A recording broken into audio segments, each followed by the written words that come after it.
Ayan na guys, tatawid na kami ng cave dito. Hindi lang ako makapag-video habang tumatawid kasi malalim ang tubig. Papunta kami nito ng Blue Lagoon.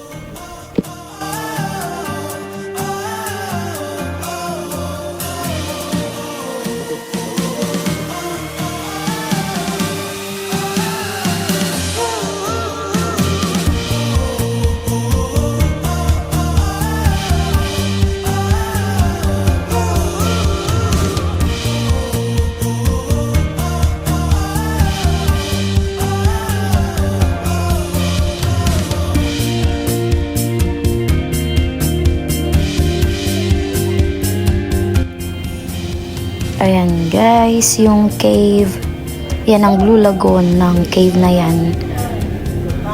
Umaga kasi kami nagpunta dyan kaya hindi pa masyado nakikita yung blue. Galing sa light reflection sa taas ng sun. Magandang paliguan siya kasi fresh tapos malamig. Sobrang lamig. Nakaka-relax sa katawan.